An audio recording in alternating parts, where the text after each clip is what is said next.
You're listening to the weekly Parsha Podcast with Ari Goldwag, recorded with Hashem's networking assistance in Ramat Beit Shemesh, Israel, 5784, 2024. This week's Parsha is Parshas Balak, and as I say every year when we get to Parshas Balak, it's the completion of another cycle, of another year of the Parsha Podcast. Baruch Hashem, we've been doing this every single week for 17 years. It's very exciting for me, and I'd like to encourage you, if you get something from this podcast and you want to help it to continue, can help any of my projects, go to arigoldwag.com, go onto the donate page. You can also help out with my new Darkness to Redemption album, which also goes to all of my projects, arigoldwag.com/new album. And thank you so much for listening. And here we go. We've got a lot to say this week. Parshas Balak. So we have, at the end of the Parsha, we have the story of, after all the curses or the blessings that Bilam tries to give curses, ends up giving blessings, he advises Balak, he advises the Midianite people to the Moab people, the Midianite people, to try to cause the Jewish people to sin by getting them to behave licentiously. And sadly, there's success in that. 24,000 people die. And in the process, one of the leaders of the Jewish people, his name is to be revealed in next week's Parsha, at the beginning, Zimri ben Salu. So he is sitting with Cosbi, Astsur, a princess of the Moabite people or the Midianite people, I forget at this moment. And the Torah tells us something, and it's very interesting. Moshe Rabbeinu's reaction versus Pinchas's reaction, the contrast between them, the inability for Moshe to figure out exactly what the halacha is in this situation. Pinchas jumps in and stops the mageve, stops the plague through his action by getting up and killing Zimri. He lets go of, or causes Hashem to let go of his wrath upon the Jewish people, and the plague stops. Now that's the basic story. We all know the story. But actually, we're going to see that there's a contrast between Moshe Rabbeinu in our Parsha and Moshe Rabbeinu in a different point in time. And when we understand this contrast, it gives us an opportunity to explore something in Parshas Balak, the last Parsha of the Torah, which often is overlooked. You don't spend too much time focusing on it. It's at the same time as the end of Sukkot. We read it on Simchas Torah, so we kind of miss out. But I'd like to share with you something from there, and also something about the secrets. I'm calling this podcast The Secret of Redemption, because it's also very much connected to somebody named Serach Bas Asher, who is connected to the redemption, and we'll see more about that soon. But let's for a moment read the Medrash together. At the end of our Parsha, it says like this: was a particular man from the people of Israel. It's going to be Zimri. And he comes to his brothers and he gathers people together in order to do his sin in a very public way. And he causes many people to sin. Ma'ara Las king. Okay, the first part of the message is saying that he did this, he didn't give honor to Hashem, he didn't give honor to people, he did it in a very egotistical way. So about him, it's said that a egotistical person is a wanton sinner. He is a scoffer. He creates great anger over his intentional sins. Okay. So Cosby, who is a princess, says, look, I'm not interested in you, Zimri. I know that you're a prince of the tribe of Shimon, but I want to do my deeds with Moshe.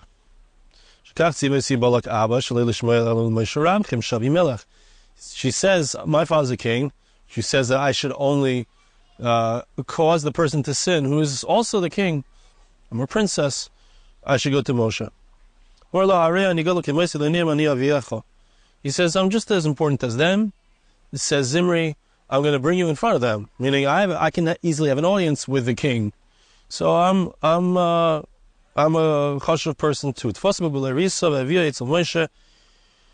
He brought her in front of Moshe Rabbeinu. So he says to Moshe Rabbeinu in a very disrespectful way. He says, "Is she mutter or asa? Am I permitted to be married to her or whatever?" So he says she's not permitted to you, right? The halacha is that she needs a gerus, she needs a conversion. She didn't have a conversion. Amar lo Zimri shalakach the Midianite. So Zimri tries to throw it back at Moshe Rabbeinu's face, and he says, "Who's your wife? Tzipora. She's from Midian. What's the story? You're telling me I can't marry a Midianite woman or a Moabite woman, whatever. But who did you marry? You married a Midianite woman." So here's Miyad Nisrash the other Shomesh and Salomon Alacha. It's not clear exactly why, but for some reason, and we're going to try to understand this point, but for some reason Moshe Nisrashla, the language of Nisrashla, it means there was a certain, Nisrashla means like at the end of this month, we're learning in yeshiva, it's very gishmak, but at the end, as it's about to be vacation, so people get weak. He was weakened. He forgot the halacha. Everyone was crying, interestingly. Everyone was crying in this situation. He challenged Moshe, and Moshe didn't have an answer, didn't have a quick response. They got weakened at that moment. Okay, gives us a mashal. And I don't want to read the mashal right now. Here's the thing, this is very interesting. Moshe Rabbeinu is somebody who came down from he's not somebody who's afraid of what people will say. He doesn't get knocked over by other people's negative statements so easily. Moshe Rabbeinu comes down from Mount Sinai. The Jewish people is worshiping the Egel Hazav, the golden calf. What does he do? He's not afraid to stand off with 600,000 people. He took the golden calf that they made, and he grinds it down into little pieces, he burns it, destroys it, etc. Here, however, for some reason Moshe Rabbeinu was weak. He didn't have the stamina for some reason. Maybe, I'm going to say some of the things here that are true in concept, may not be exactly true in this context. Moshe Rabbeinu, we could say he was 120 years old at this point. He was 80 when he took the Jewish people out of Egypt. He was in his younger days. Now he's very old. He didn't have the stamina. He didn't have the ability. That's not really what it sounds like. But for whatever reason, the Medrash is going to say that there was an atzlus, a laziness. We need to understand what does it mean, this laziness. So even though he was able to stand off against 600,000 people, destroy the Egel, but here he couldn't. So the first shot in the Medrash is Pinchas, really Moshe Rabbeinu could have. Why was he weakened in this moment? It came from heaven. Kadosh Baruch Hu wanted Moshe to be weak so that Pinchas would step in and do what needed to be done, act with spiritual vengeance, in order for Pinchas to get the reward to step in here and become a priest. But the Medrash tells us something very, I would say, shocking. Moshe Rabbeinu, the Medrash calls to task because he was lazy. It's hard to use the word lazy in regards to Moshe Rabbeinu. Moshe Rabbeinu until he turned 120, the Medrash tells us, the Psukim tell us, not the Medrash, the Psukim say he was strong and vibrant until his very last day. Moshe Rabbeinu, the Medrash tells us, I wouldn't say it myself, but the Medrash says it. He was lazy. And what was the result of the fact that he was lazy? Because he wasn't able to, for whatever reason, stand up and do what needed to be done, say what needed to be say what needs to be said. In regards to Zimri, so he was punished that he wasn't buried by a multitude of people. Hashem alone buried him. Lo yodesh haskvurase, and nobody knew where he was buried. In other words, Moshe Rabbeinu was buried by himself. Hashem buries him, which on one hand, as we're going to see, and this is going to be the important point, on one hand, it's a positive thing because Hashem himself, Kiviyachol, is burying Moshe. But on the other hand, there would have been a tremendous chos, a great merit could have been brought about for the Jewish people if Moshe would have been the one, if the Jewish people would have been those who buried him. If they would have partook in his burial, it would have been a merit for them that would have destroyed many mekatrigim, the Mefarshim say, would have destroyed many accusing angels. So Moshe, through his inability to stand up at that moment against Zimri, there was a certain laziness or a certain, we're going to see exactly what it is, I think, possible explanation for it. But because of it, so he didn't accomplish a greater Kiddush Hashem, a greater sanctification of God's name in that moment, and therefore a subsequent sanctification of Hashem's name, which could have been done by more people being involved in his burial, wasn't accomplished. We need to understand this. Obviously, this teaches us that the Medrash doesn't tell us a negative thing about Moshe Rabbeinu in order to stop him saying negative things.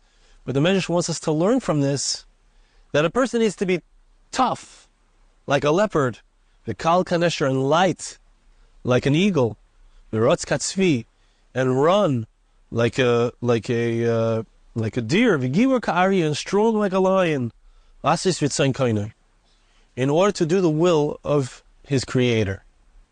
That's the first, in the very beginning of Shulchan Aruch, it's brought down that when we get up in the morning, we need to steel ourselves, strengthen ourselves in order to serve God with alacrity, with quickness, with strength, with brazenness when it's needed. The Medrash finishes off by saying that we see over here that God is very exacting with the righteous down to a very hair's breadth. But what is the Medrash trying to teach us? It's trying to teach us that he should have been tough. He should have been determined. He shouldn't have allowed himself to be blown over, knocked over by Zimri's statement of, wow, you married a Midianite woman, what's the problem? He shouldn't have been knocked over. Now, the Marzu tells us an amazing thing. He says, I want you to look in Parshas Balak, because it sounds like a negative thing in our Medrash that he was buried alone. There wasn't a merit for the Jewish people to be able to join in and bury him. But the Medrash in Parshas Balak at the end of Devarim seems to indicate that it was a positive thing. That Moshe Rabbeinu was buried by Hashem alone. He was taken care of personally, as it were, by God, because of something that Moshe Rabbeinu had done. And we're gonna see it together, and I'll tell you what the Marzu says in explaining the seeming contradiction. Was it a negative thing or a positive thing that he was buried alone?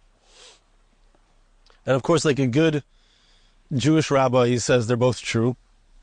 But let's read this together.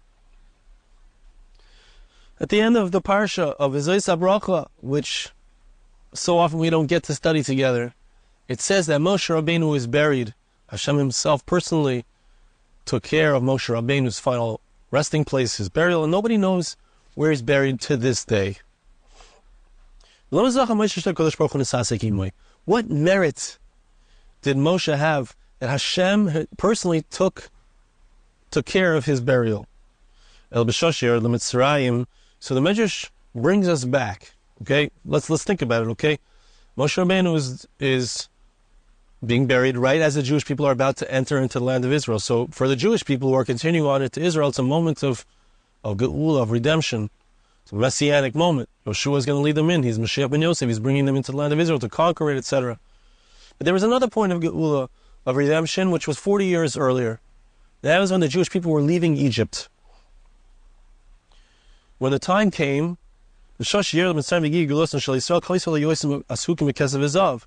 all the Jewish people were involved in going to their neighbors, asking them for gold and silver. That's what they were involved in. But what did Moshe do at the very last moment? Actually, the Medrash is going to say for 3 days. The last moment, what was he involved in? He wasn't involved in packing up his house. He wasn't involved in even teaching. He was involved for 3 days going around the city from one place to another. 3 days and 3 nights, restlessly. He was searching for the coffin, for the burial place of Yosef HaTzadik. Joseph. They were not able to leave Egypt without Joseph. He had made them swear. He made his brothers swear before he died. He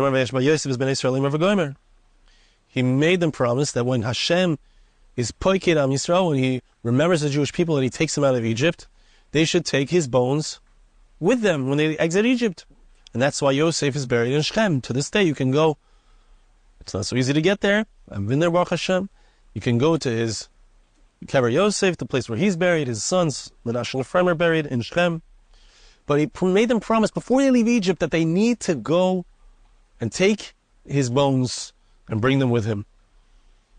So Moshe is spending 3 days looking, searching 3 days and 3 nights, where are the bones of Yosef? We can't leave without them. We made a promise. We have to keep the promise. Says the Medrash, and here's the contrast. Mishenis Yageya Harbe. Over here, at this moment, at this Segulah, Moshe Rabbeinu worked very hard. He knew that the redemption of the Jewish people would be held up. So he was working hard. He wasn't otzel. He wasn't lazy, as it were. He was searching and searching. He put in every effort to find the burial place of Yosef. So here he meets, as he's working so hard, Hashem sees his efforts and he bumps into somebody named Segulah. It's a woman. Her name is Segulah. Who is she?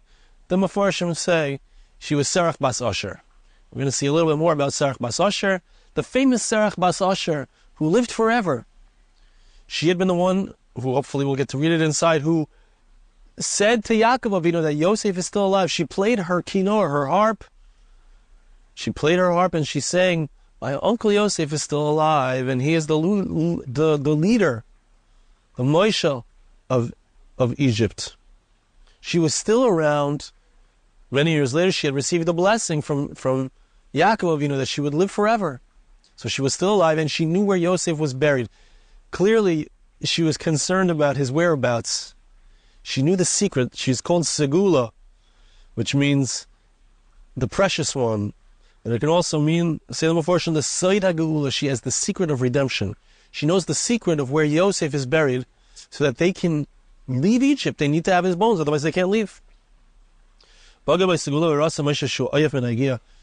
Segulah, Serach bas Asher, the granddaughter of Yaakov Avinu, she meets Moshe, right? So she's his cousin, right? First cousin once removed, and she says she notices that he's very disturbed. He's very tired. He's worn down. If he said to him, my master Moshe, why are you so tired? He says, I have been searching for 3 days and 3 nights.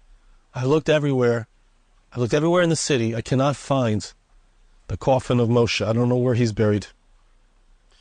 And she says, come with me, I will show you where he is. So she knew where he was buried. She was there. She brings him to the river. I'm sorry. The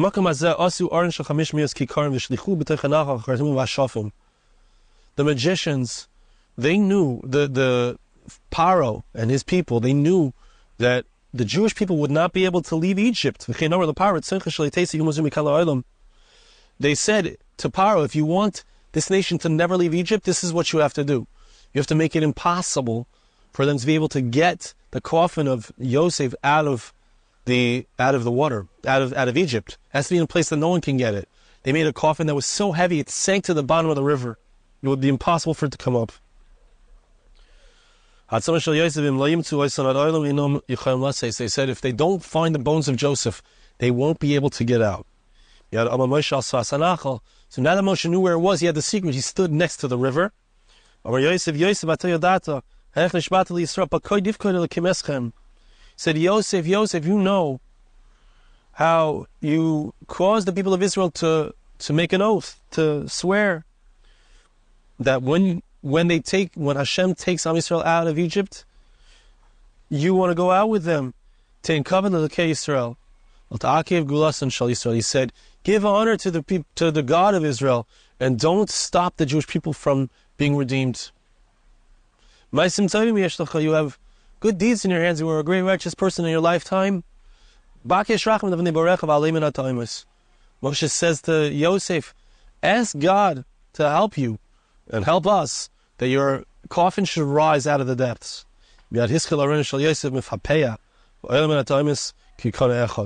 Immediately, it started to bubble up and come out of the water. So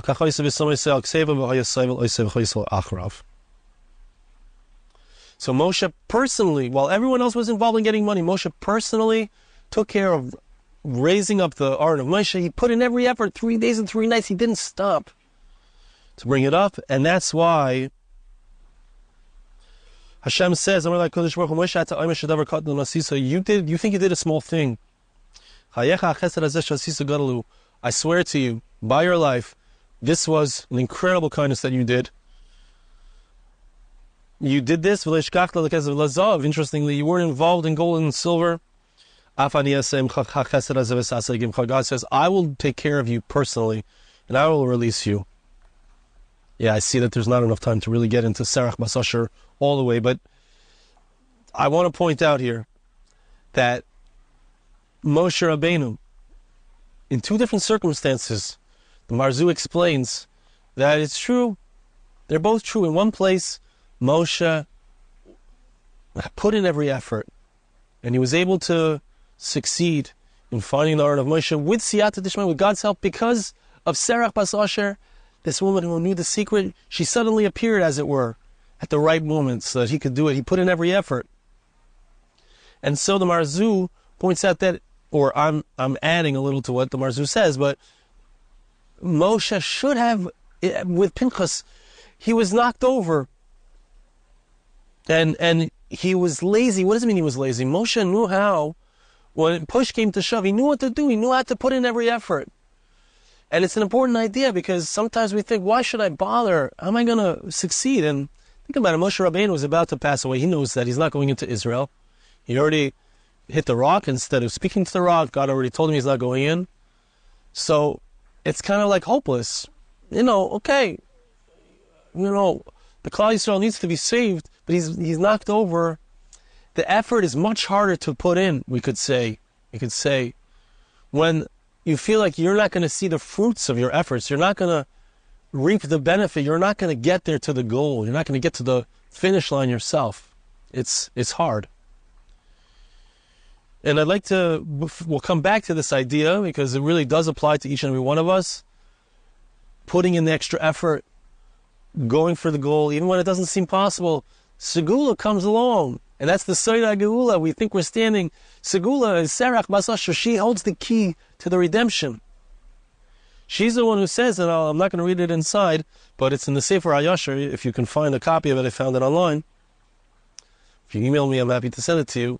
But Serach Bas Asher, as the brothers come back from Egypt and they're debating, how are we going to tell Yaakov, that Yosef is still alive? How will we reveal this to him? And she's the one who comes out to them as they arrive, and she comes to say hello. And she was a very talented person.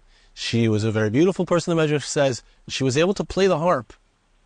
And they said to her, why don't you sing a song for Yaakov, telling him that Yosef is still alive, so that he doesn't get shocked. He was 130 years old at the time, Yaakov Avinu. He doesn't get shocked. You sing that song, and that's what she did. She sang the song for him over and over again a few times, and he was listening, and he heard the song, and Vatechi Ruach Yaakov, the pasuk says, and the Medrash says, how did his spirit come to life? Because she was singing the song, and as he heard the song, he started to believe maybe Yosef is alive, and the song allowed his spirit to come, and he got Ruach HaKodesh again for the first time in 22 years. He got divine inspiration, and he said, sing that song again. Yosef is still alive. My uncle Yosef, she said, Doidi Yosef, He's still alive. And then finally, because he got back his Ruach HaKodesh, he says to her, you brought back my life, you brought back my spirit, but Techi Ruach Yaakov. Yaakov says to her, I bless you that you should also live. You gave me life, I bless you, you should live forever. And that's how she got this blessing. And she was there to breathe life into Moshe Rabbeinu, who had worked so hard, tried everything in order to find the bones of Yosef. She held the secret, just like she held the secret and knew how to give it over to Yaakov Avinu. She held the secret from Moshe Rabbeinu.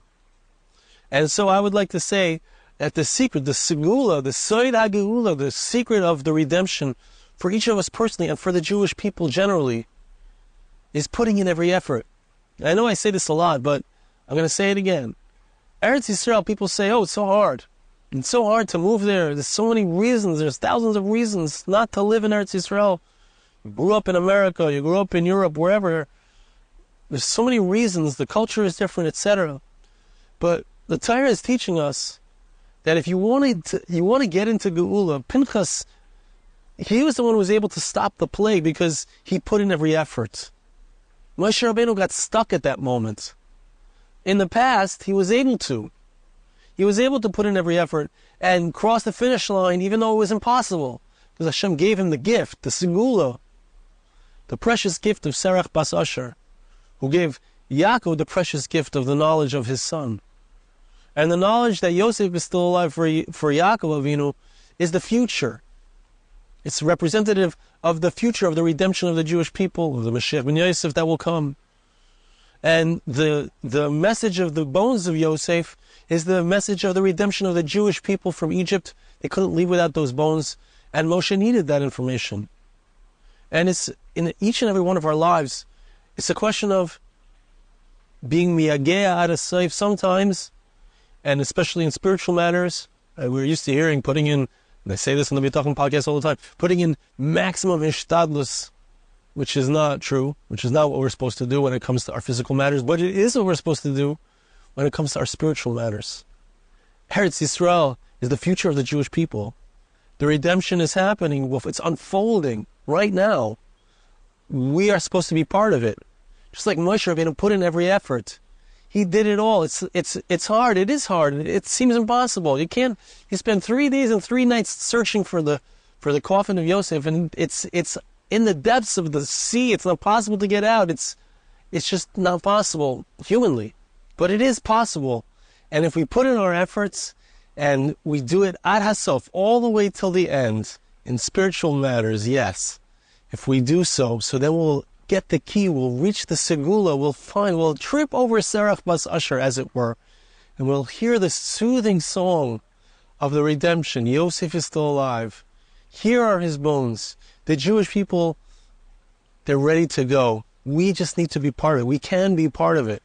And if we do, so then on one side for Moshe Rabbeinu, he had the merit of being buried personally by Hashem. And if he would have mustered up the incredible strength, the spiritual strength, to do it at the end as well of his life, so then he would have merited to indeed cause other people around him to have that spiritual strength that comes from they having buried him. They would have taken part in it as well. And so when we put in every effort, when we do it, so then indeed we bring along others with us. We encourage others to be their spiritual best. And in so doing, we create the greatest possible Kiddush Hashem, and we step over the threshold, just like Pinchas did. We step over the threshold into a new world, into the land of Israel, the place where the Jewish people's future is. I want to bless you, and I ask you to bless me. Hashem should help us that we should indeed find that strength inside of ourselves, that we should indeed be able to find the Segulah, the secret, for our personal redemption and the redemption of our people. Thank you so much for listening. Have a wonderful Shabbos. This podcast was made possible through the gracious donations of listeners like you. For more podcasts like this, please visit www.arigoldwag.com or search on iTunes Ari Goldwag.